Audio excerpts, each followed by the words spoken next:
Bonjour, aujourd'hui nous sommes à l'ENSA Paris-Belleville à l'occasion de la 3e Biennale des Anciens, faite sur le thème Faire réseau. Maintenant nous allons à la rencontre des organisateurs et des participants. Et pour vous, qu'est-ce que ça veut dire réseau ?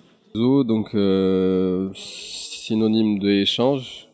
D'avoir d'occasion d'échanger et de transmettre pour notre côté et pour la jeune génération aussi de montrer les nouvelles directions.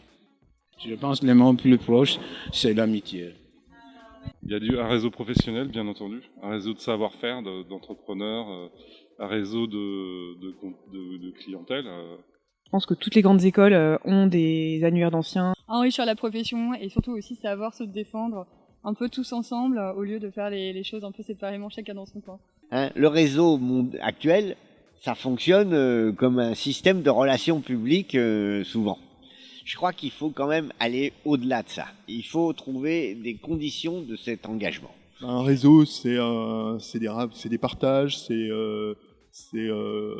reconnaître une communauté de gens qui ont eu tous des liens avec l'école de Paris-Belleville et qui ont envie de les faire vivre encore, quoi. De se soutenir et de pouvoir utiliser autant les réseaux d'amis que même juste les connaissances. Ça aide à s'entraider, échanger, voir comment évoluent les autres. Donc voilà. En archi, on a l'impression d'être tous ensemble et en fait, dans le monde professionnel, on finit par se retrouver chacun de son côté.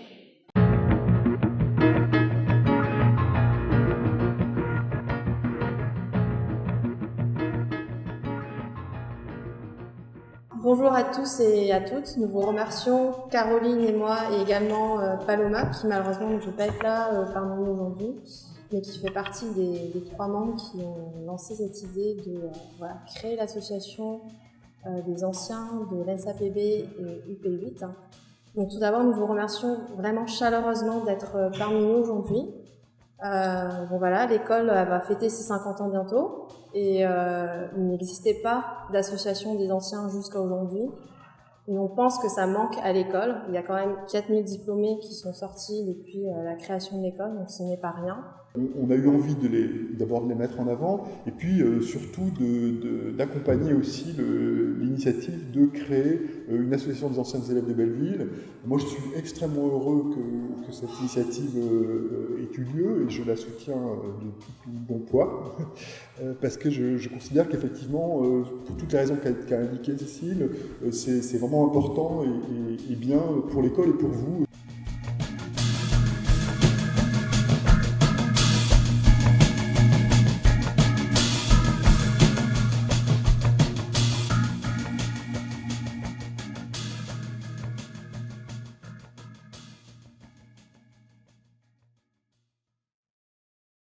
Vous avez mis plusieurs outils à disposition pendant la Biennale. Et quels sont ces différents outils, à quoi ils servent et qu'est-ce qu'ils génèrent ? Le premier outil, c'est la carte interactive qu'on trouve dès qu'on arrive à l'école, à côté de la banque d'accueil. Et après, il y a juste avant l'escalier, le grand escalier, il y a un dispositif, interactif pour que les gens puissent sur une grande carte déployée au sol pour qu'ils puissent dessiner leur lieu de travail, leur lieu où ils ont fait des projets, dessiner éventuellement des croquis pour qu'on puisse avoir une espèce de vue d'ensemble de qu'est-ce que les gens de l'école font dans le monde.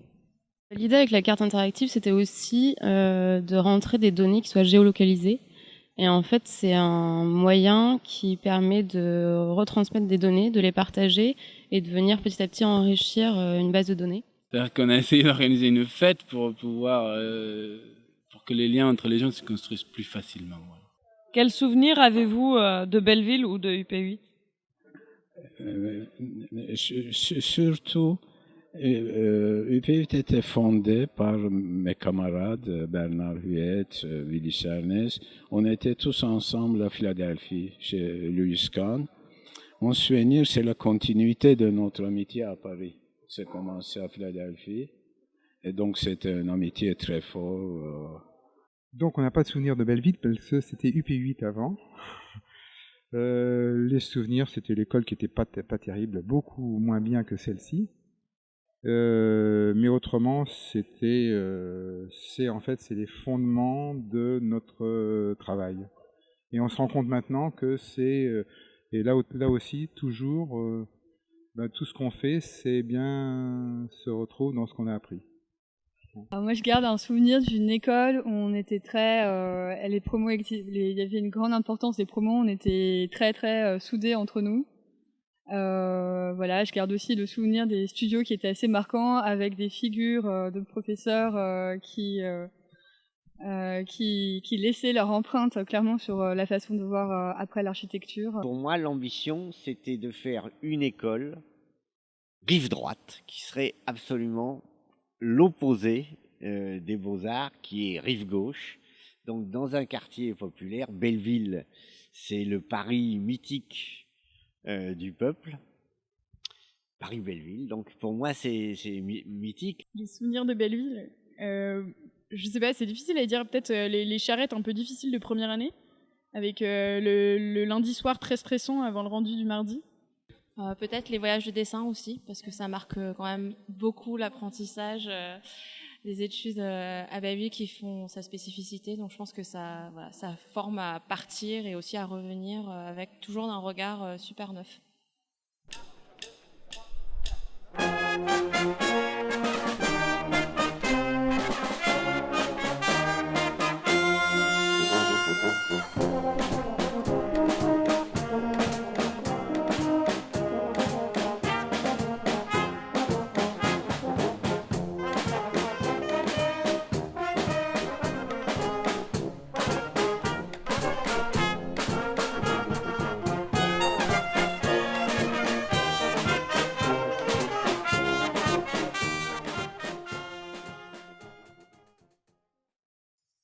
Et voilà, c'était une journée passée à l'ENSA Paris-Belleville à l'occasion de la 3e Biennale des Anciens, faite sur le thème Faire réseau. Elle était organisée par plusieurs associations bellevilloises et elle a permis la naissance de l'association Alumni Paris-Belleville.